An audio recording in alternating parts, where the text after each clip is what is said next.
It's Joshua Cliff. He's the governor of our school, and he's also recently become the head of service of Positive Footprints. So we thought, what better way to grill him, essentially, for his new job than get you guys to do it.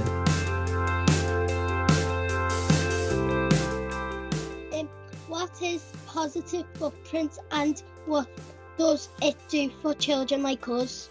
Great question.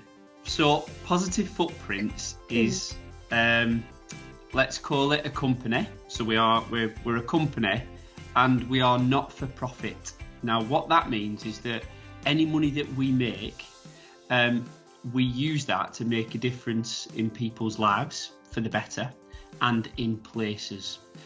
And while we're part of a bigger group of companies that all come together to do that, make people's lives better and regenerate places. So the group that we're part of is called Regender. So that's kind of who we are. But in terms of what we do then, the second part of your question there is we believe that children like you have incredible potential. Yeah? So you're all superstars. What we want to do is we want to make sure that you can see that. Yeah? So the way that we do that is we help you to explore your talents and skills and find them in other people, and then meet people in the world that you live in. So these are called business volunteers, and they share their stories with you and kind of the things they've done in their lives to help inspire you. So that's what we do at Positive Footprints. What does the head of service mean do at Positive Footprints? So as a head of service, we work with hundreds of schools and kind of what we call partner organisations across the country. So all of those schools deliver our programmes. So I've got to oversee that and make sure that that all works just fine. So I think I help to make that happen by speaking with my team. So I've got a team of people that help our schools and our partners. So I speak to them all the time and make sure that they're okay and that they've got everything they need to do their jobs. The second one is speaking with our customers. So I speak with schools and I speak with partners to make sure that they're happy with what we're doing. And the third one is I do a lot of reflecting. So I don't know if that's a word that you're super familiar with, but I have to just start to think about what are we doing currently, and what do we need to do more of and what do we need to do less of, and that helps me to shape what we do at Positive Footprints. So those are the three main things. Can you tell us what a day looks like as head of service? So every day is really different, but often it always revolves around them three things that I've just mentioned there: speaking and supporting my team, making sure that they're all okay, again speaking with our customers, and reflecting on what we're doing and what we need to do more of. So I've been doing that just this morning right now. How do you work with schools and teachers to help us learn? So schools run our programmes and they do some of the things that we've just spoken about there that help children like yourselves to discover your potential, build your skills, explore the world of work, develop your confidence and things like that, and help you to meet different types of people. So sometimes the teachers deliver our sessions in the school. So some of your fantastic teachers in your school deliver all of these programme sessions that help you to do that sort of stuff, and you'll take part in activities that are really fun and engaging. Mm-hmm. And then the other thing that we do is help you to explore the world of work. So we'll bring business volunteers into your school, and these are real people that will just share real stories about their life and their journey and what types of jobs that they do. So they'll come into your school, but we do it online as well. So I'm sure some of you might have been to our sessions where different people tell us stories about their experiences.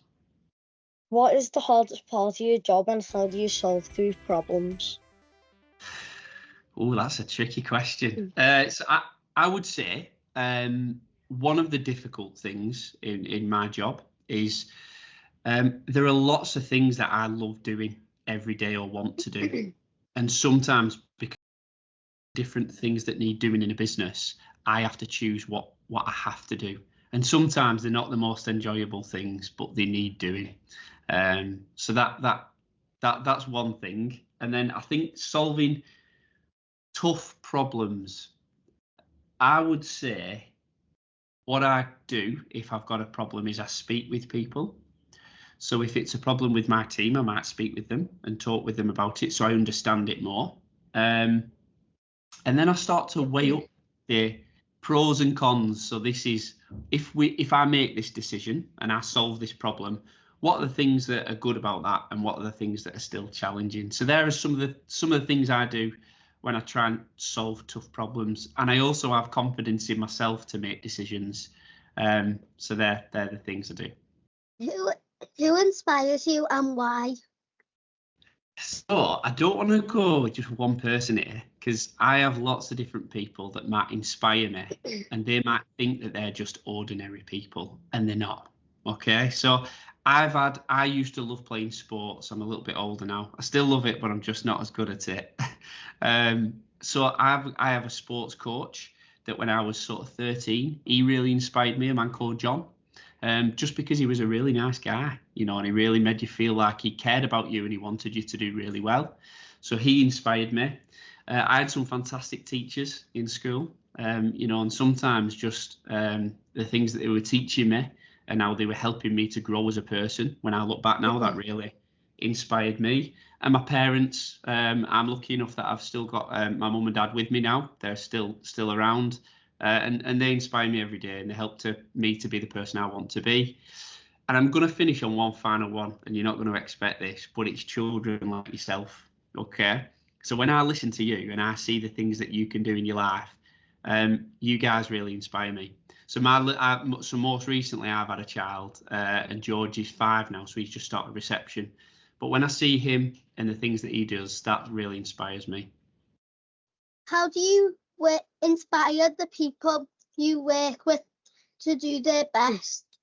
I don't really see myself as an inspirational person in that way, but I think I just give them what they need to do well, and that might sometimes mean I just help them to feel more confident. I help to talk to them about decisions, but ultimately I just need to listen to them. So I think listening is a super skill. Okay, it's a superpower, and I think that's how you can really help people. And I would say the next one is just being real, you know, because sometimes we might think about people that are in roles like a governor or a big boss role or something like that it might sound quite scary, and it's not, and no one has all the answers to everything, do we? So I think the most important one for me is be real, and be a real person. You have a passion for supporting young people like us. Being head of service at Positive Footprints and governor of our school, what drives you, your commitment to for supporting great kids like us? Yeah, I love the last bit, great kids like you, and I think that's true. I think because I can see the difference that you can make in the world for yourself and for other people. So, you know, I see some of the stuff that Monksdown does around, you know, you go out and pick litter on a Sunday because maybe you care about your community. You might arrange a sleepover where you raise money for homelessness, or you might just be being really kind to somebody else on the playground. And I think that the world needs more of that. And I think that the next generation can bring even more of that, you know, into the world if we can help you. So I think that's what really inspires me. It's the difference that you guys can make if you believe in yourself. What are your big dreams for Positive Footprints? Big dreams. I think I want all of my team, however big it was, if we had one person here or 1 million people, I want all of them to believe that they can make an impact and make a difference when they come to work. Because ultimately, I think it helps them to make them feel a bit happy, you know, and that they're doing something great. So I want the team to feel like they can do great work. And the next thing is, I really want us to lift children up and put them at the heart of our brand, and kind of for you guys to inspire people as well. So I think that they're the main things. So obviously, we want to work with more schools across the country. You know, and more partner organisations. But I think as long as we put you at the forefront of everything, that's what really matters. When you were our age, what did you want to be when you grew up? I'm going to ask you that question in a minute as well. I would say I was just really curious when I was younger. So when my mum asked me what I wanted for my birthday, I said, "Can you buy me a spoon?"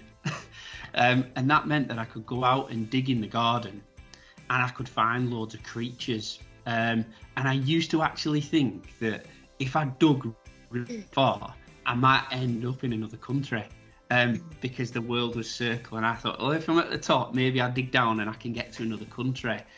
So curiosity was what drove my aspirations. So I wanted to be a scientist. I wanted to be an explorer.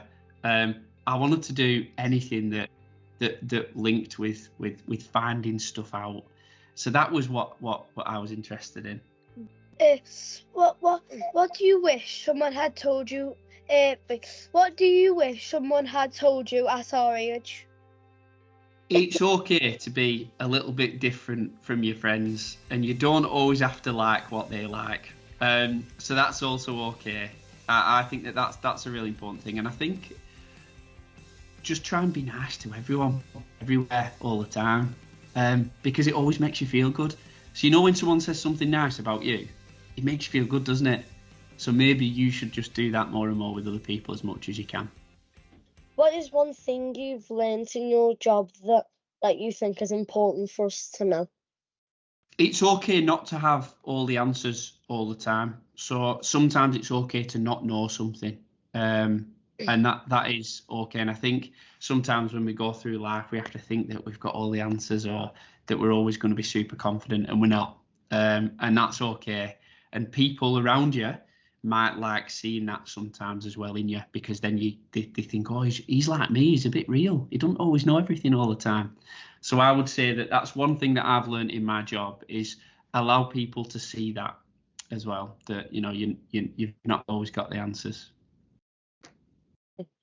We would like to take this opportunity to thank you for being such an involved governor at our school. You were always supportive of our adventures and our achievements. We enjoy spending time with you. Your commitment to us as young people, and helping us to make opportunities for us to have our voices heard, does not go unnoticed. With your help, support and guidance, we know that we are going to be leaders and change makers of the future. So everyone here at Monksdown would like to say thank you for caring about us all. Oh, thank you so much for that. I really appreciate it. And I'm just going to say you're all legends.